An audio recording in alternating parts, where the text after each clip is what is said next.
Lepo pozdravljeni, nahajamo se v desnem atriju mestne hiše v Ljubljani, kjer danes odpiramo novo razstavo, ki je nastala v sklopu raziskovalnega projekta Napravite to deželo nemško, italijansko, madžarsko, hrvaško, vloga okupacijskih meja v raznarodovalni politiki in življenju slovenskega prebivalstva, ki jo vodimo iz oddelka za zgodovino Filozofske fakultete v Ljubljani. To današnjo razstavo z naslovom Okupirana Ljubljana, mesto ob meji, bomo na ogled postavili do 14. julija. Je pa to že v bistvu četrta, tako imenovana lokalna razstava, ki jo postavljamo, lokalna v smislu, da je vezana na neko bolj omejeno območje za Rogaško Slatino, za Idrijo in Žiri, za Belo krajino je pač Ljubljana četrta tovrstna. Naredili smo tudi veliko splošno razstavo tako imenovane okupacijske meje, ki je bila najprej postavljena na Filozofski fakulteti. Z vsemi našimi razstavami smo pa še sedaj bili že preko 20krat, torej smo gostili na več kot 20 mestih po Sloveniji. Današnja razstava, torej razstava, ki jo danes odpiramo, je koncipirana iz 15 razstavnih panojev, tovrstnih panojev, ki jih dopolnjujejo vsebino še razstavni eksponati, ki jih lahko vidite tukaj. To so mejni kamni, zelo dragoceni mejni kamni, zelo redki, in sicer mejni kamen ta velik iz področja današnje slovensko-hrvaške meje, tedaj NDH Nemčije, potem nekdanji rapalski kamen, ki pa je bil v bistvu tudi mejni kamen med Italijo in Nemčijo v času okupacijskih meja, torej med drugo svetovno vojno, in manjši medsekcijski mejni kamen, ki smo ga tudi našli na terenu. Zraven tega stražni stolp, ki prikazuje v bistvu stolp nemški iz meje, ter še zemljevidi, pol in v bistvu tudi fotografije iz terena, ki na nek način prikazujejo naš način dela. No, sedaj pa še nazaj k razstavi. Torej, razstavo sestavlja 15 panojev, od katerih so 3 tako imenovani splošni panoji, ki so na nek način že vzeti iz prejšnjih razstav, saj vsebinsko kažejo oziroma prikazujejo način dela in v bistvu tudi situacijo leta 1941 na Slovenskem. Torej, kaj se zgodi leta 1941? Slovensko današnje ozemlje napadajo vsi 4 sosedi, torej tedaj Nemci, Madžari, Hrvati in Italijani, in v bistvu razdelijo to ozemlje, vsak si vzame svoj kos, eni večji, drugi manjši. Vsa politika razdelitve gre v bistvu strani Hitlerja, ki določi ozemlje, kaj kdo dobi. To je v bistvu splošno, kako se potem ozemlje deli, kako se postavlja meje in kako se tudi varuje meje, kako postavijo mejne kamne, kako zavarujejo mejo in v bistvu kako jo stražijo s stražnimi stolpi.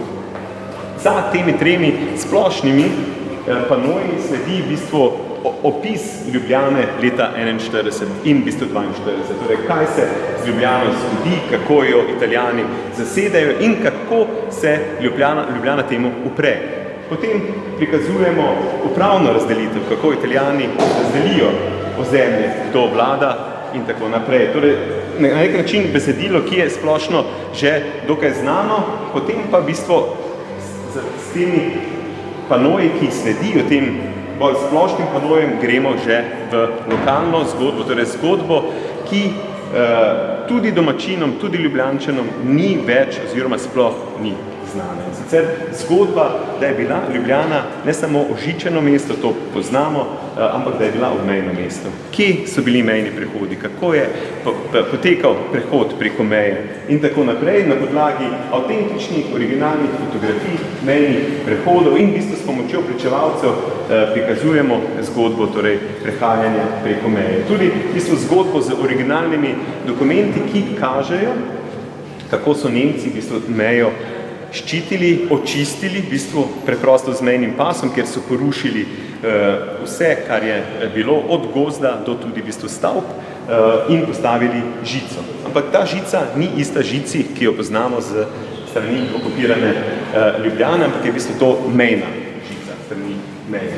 Lep primer panoja, ki smo prikazali, eden od v bistvu takšnih hribov v zaledju iz zaledja Ljubljane, kjer je potekala meja v tistem času, torej meja med Italijo in Nemčije, in sicer je to Kašelski grič in v bistvu z lokacijsko raziskanim debnim vrhom, kjer smo našli še ostanke meje, in sicer varovanje meje, torej mejni kamni, ostanki stražnih stolpov, strelskih jarkov, meja je bila zavarovana in v bistvu bunkerjev in tako naprej. Torej, lep primer na panoju, ki prikazuje primer varovanja nemške meje, torej strani Nemcev, ki so na ta način nadzorovali sicer svoje zaveznike, prijatelje Italijane. Potem je pano, ki prikazuje najbolj v bistvu znano zgodbo Ljubljane, sicer zgodbo ožičene Ljubljane s 33 km žice, kjer danes v bistvu poteka pod spomina in tovarištva.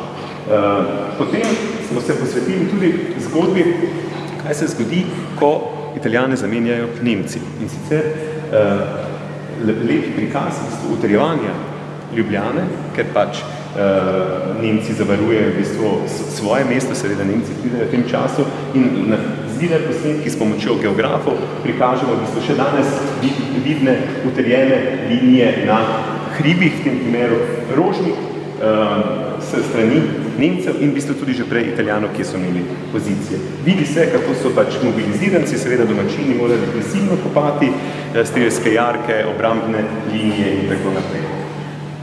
Še en primer, kako so Nemci zastražili oziroma zamejili mejo, je na primer v bistvu te severne meje nekako z Šentviškim hribom in potem dolino, kjer se vidi v bistvu znane lokacije stražnih stolpov, nemških mejnih prehodov, v bistvu tukaj še eden in potem še naprej, torej na nek način na tem mestu trije vidni mejni prehodi in kako to izgleda še danes v naravi, predvsem na primeru tako imenovane obvozne nemške železnice, ko so Nemci speljali železnico pač preko meje in v bistvu, kar se še danes vidi. Zraven te obvozne železnice je znana v bistvu tudi nemška cesta, ki so jo Nemci izgradili za ta namen in v bistvu na nek način še danes nosi takšno ime. Po vsej tej razlagi splošnih in že bolj lokalnih zgodb seveda pridemo do konca, do leta 1945, do osvoboditve Ljubljane, kjer predstavimo v bistvu situacijo leta 1945 z znanimi in manj znanimi fotografijami in zgodbami. Ampak to še ni vse, v bistvu to je 12. pano, sledijo še 3, tako imenovani bolj 2 geografska. Zakaj geografska? Zato, ker v sklopu tega projekta interdisciplinarnega sodelujemo z geografi, ki nam svojimi metodami pomagajo prikazati situacijo tistega časa na drugačen, bolj plastičen mogoče način in sicer z odličnim kartografskim gradivom ter v bistvu z raznimi vizualizacijami, sicer vizualizacijo pogleda ljubljanske kotline oziroma kar Ljubljane z 2 nasproti stoječih hribov in sicer z že prej omenjenega Debnega vrha in v bistvu Goljeka na Katarini, ker je tudi stal stražni stolp in v bistvu se lepo vidi, kako so Nemci imeli pregled nad Ljubljano, torej samo z 2 stražnih stolpov vemo, da jih je bilo še več in kako so nadzorovali Italijane v sicer svoje prijatelje, očitno pa nekako v ozadju ni bilo tako prijatelj vse skupaj. No, s pomočjo geografov smo locirali tudi par fotografije prikazajo torej zgodbo nekoč in zgodbo danes. Na nek način lahko vidimo, kaj je na tem mestu zraslo danes. Torej, fotografije pa so seveda iz vojnega časa. Torej, pano geografski 1, pano geografski 2, ker v bistvu so prikazane fotografije in fotografije, ki so oštevilčene, torej 1, 2, 3 in tako naprej. In potem lahko na tem zemljevidu, na tej karti sledimo v bistvu, kje je katera fotografija v današnjem pogledu. No, za konec pa ključna stvar, ki je v bistvu ki je zelo znana v našem primeru tudi pri drugih lokalnih razstavah in sicer vse te temeljijo na spominih in sicer na zgodbah še živečih ljudi, ki so dali to skozi oziroma ki imajo zgodbe in poznajo zgodbe vezane na zgodovino svojega kraja. To je v bistvu predstavljenih par primerov, par zgodb očividcev oziroma ljudi, ki so doživeli takšne in drugačne zgodbe in so predstavljene potem na zaključnem panonu. Kot sem že rekel, razstava v desnem atriju Mestne hiše v Ljubljani bo na ogled, torej da si jo lahko pogledate do 14. julija. Hvala.